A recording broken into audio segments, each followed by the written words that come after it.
Tonight we're going to be discussing Twitter and the use of video. So we're going to go right to Twitter. How many of you in this class tweet? And how many of you in this class tweet for business? Okay. So let me tell you that in terms of demographics, it's the middle-aged people or the people, older people that tweet. Younger people haven't really gotten into it. And by that I mean they haven't gotten into it in a personal way as much. And I think Twitter is one of the most important tools you can have in a business, all right, bar none. So let's take a look at it. Okay, so, yes, please. Older? What age is older? Well, you know, by younger, I mean 25 to 35 is younger, and then 35 up. It's more a cultural thing as opposed to something else. I mean, it's that younger people can't relate to Twitter because they look to it to do something personal with their friends, right? Think Facebook. What do you use Facebook for? Other ones, I don't. You don't? I have an account, but I have. Okay, who uses Facebook? Why do you use Facebook? It's basically personal. Personal, right. So Twitter isn't a, what's Twitter? Why would I do it? Because it isn't personal. It's the opposite of personal.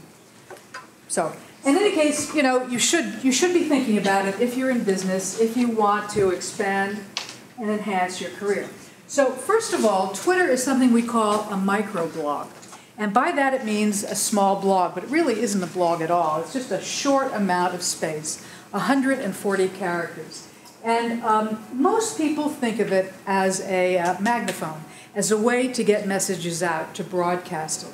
And if you want to think about the differences between Twitter and Facebook, what they do, Facebook is more inward looking. It's for the people you already know who know you.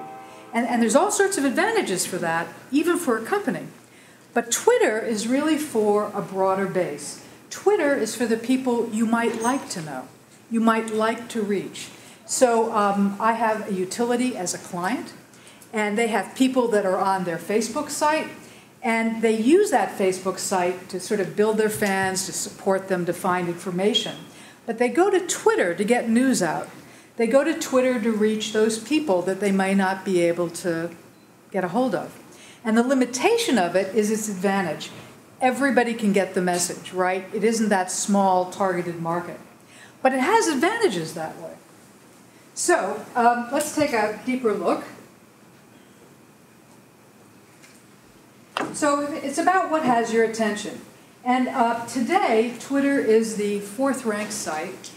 So there are a lot of people on it. And it's growing in terms of business usage. It's really doing very well. And the problem that Twitter has today is not usage, it's business model. They've been really scrounging around for it. And so they're really ready to go public, but they have to kind of work on that model. We have an evening that will touch on business model as well. So let's take a look at the key terms. Twitter is, ironically, can be quite complex. The tools that go with it are beautiful. Our wonderful speaker last week, Gabrielle, touched on some of that. But actually, when you take a look at Twitter, there's not a whole lot of things you can do with it. You can have a tweet, which is a little post. It's the equivalent of a post or a status update. You can retweet, which is retweeting someone else's post, someone else's link. You can reply to somebody who raises an issue, and you can follow. The other thing is you can also direct mail. I should have had that up there.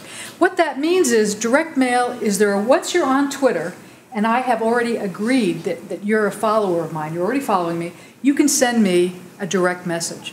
And some people just live on Twitter. I've had people in this who've spoken to the class that do everything on Twitter, and when they want to do something more personal, they send a direct mail. So it's really kind of simple. So I took a local example. This is Draeger's. It's a high-end food vendor here in Palo Alto. And this is okay. I mean, this is not a large following and a large number of people, but they're up here. And what I wanted to show you is that they've done some things I really like, and we'll look at some other examples as well. First of all, they tell you a little bit about themselves. And they also do a little bit of branding, right? That D over there.